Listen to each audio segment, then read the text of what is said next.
If you follow latest smartphone news तो आप लोगों को पता होगा तो next big thing smartphone industry में होने वाली है वो है रोलेबल स्मार्टफोन्स आफ्टर फोल्डेबल्स। अब ये जो रोलेबल स्मार्टफोन्स है पूरा का पूरा थंडर ले जाएंगे फोल्डेबल से। CES 2022 में सैमसंग ने बहुत सारे न्यू फॉर्म फैक्टर्स और प्रोटोटाइप दिखाए जिसके अंदर हमको रोलेबल स्मार्टफोन भी देखने मिले, न्यू टाइप के फोल्डेबल स्मार्टफोन्स देखने मिले और सिर्फ यही नहीं हमको फोल्डेबल लैपटॉप भी देखने मिले। इन सबको ज्यादा डिटेल में जानने के लिए let's dive into the video. Hey guys, आप सबका स्वागत है मेरी न्यू और एक्साइटिंग वीडियो में। वीडियो को स्टार्ट करने से पहले अगर आप लोगों को मेरा कंटेंट पसंद आता है तो मेरे चैनल को सब्सक्राइब करना, तो उसके साथ में वीडियो को लाइक करना मत भूलिएगा।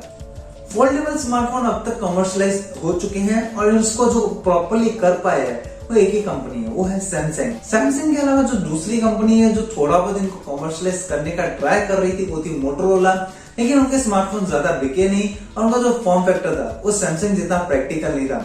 जो सैमसंग फोल्ड 3 स्मार्टफोन है वो मेरे हिसाब से सबसे ज्यादा प्रैक्टिकल स्मार्टफोन है, क्योंकि आप जब भी फोन को यूज करते हैं अनफोल्डेड तो आपको एक नॉर्मल स्मार्टफोन मिलता है और जैसे आप उसको अनफोल्ड करते हैं वो आपको एक टैबलेट जैसा व्यू देता है। मतलब इन शॉर्ट फोल्ड 3 जैसे जो स्मार्टफोन है वो मेरे हिसाब से ज्यादा प्रैक्टिकल यूज ले रहे हैं फोल्डेबल डिस्प्ले का।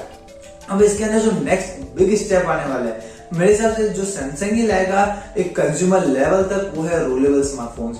रोलेबल स्मार्टफोन्स जो सबसे बड़ी कमियां है फोल्डेबल्स के अंदर उसको कंप्लीट तरीके से हटा देगा। सबसे पहली क्रीज। अब जब भी देखते हैं फोल्डेबल स्मार्टफोन्स जहां से वो हाफ फोल्ड होते हैं वहां पे आपको सेंटर में क्रीज देखने मिलती है जो आपका जो यूसेज है उसको खराब कर देती है। मतलब आपका जो एक्सपीरियंस होता है फोल्डेबल को यूज करना वो इतना ज्यादा मजेदार नहीं बचता बिकॉज ऑफ क्रीज। लेकिन उसी साइड हम देखें रोलेबल्स में तो हो सकता है आपको बिल्कुल कोई क्रीज देखने ना मिले, क्योंकि इसमें आपको कोई फोल्ड देखने नहीं मिल रहा है। दूसरी जो बहुत बड़ी इशू थी रोलेबल्स के साथ जो सॉल्व हो सकती है वो है बैटरी लाइफ, क्योंकि अब रोलेबल स्मार्टफोन एक नॉर्मल स्मार्टफोन है जो अपनी डिस्प्ले को एक्सटेंड कर रहा है, उसमें आपको एक नॉर्मल बैटरी देखने मिलेगी, क्योंकि फोल्डेबल्स के अंदर हम 2 हाफ बैटरी यूज कर रहे थे अब तक। मतलब रोलेबल स्मार्टफोन दो सबसे बड़ी जो प्रॉब्लम थी क्रीज और बैटरी को सॉल्व कर देगा। अब उसके अलावा जो सैमसंग ने दूसरे प्रोटोटाइप्स दिखाए वो थे S and G फोल्ड। जो S फोल्ड था वो एक आउटवर्ड फोल्ड स्मार्टफोन था, जब डिस्प्ले आउटवर्ड की तरफ फोल्ड हो रही थी जिसमें से जो डिस्प्ले थी वो बहुत ज्यादा एक्सपोज हो रही थी एनवायरनमेंट की तरफ और ज्यादा डैमेज रहेगी। तो ये जो था मेरा मतलब बिल्कुल पसंद नहीं आया फोल्डेबल का डिजाइन। उसकी जगह हम G फोल्डेबल देखें तो इनवर्ड फोल्ड स्मार्टफोन है। मतलब जो स्मार्टफोन का फ्लेक्सिबल डिस्प्ले है वो अंदर की साइड फोल्ड होता है जिसकी वजह से वो लेस डैमेज होगा, लेस एक्सपोज होगा एनवायरनमेंट को और लॉन्ग लाइफ हमको बेटर देगा।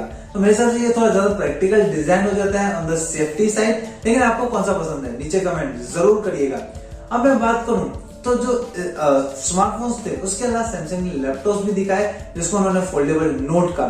अब इसमें क्या होता है आपकी जो 13 इंच की डिस्प्ले है वो 16 यानी तो 19 इंच तक खुल सकती है। आपको लगेगा 3 से 4 इंच में कितना बड़ा फर्क पड़ जाएगा लैपटॉप के अंदर, लेकिन ये जो फोल्डेबल स्मार्टफोन्स है या फिर जो एरिया होती है स्क्रीन की वो बहुत ज्यादा इंक्रीज कर देते हैं, जिसकी वजह से जो आपकी पूरा यूसेज है वो और भी ज्यादा इमर्सिव हो जाता है और भी ज्यादा बेटर हो जाता है। तो आपका क्या ख्याल है नीचे कमेंट जरूर करिएगा।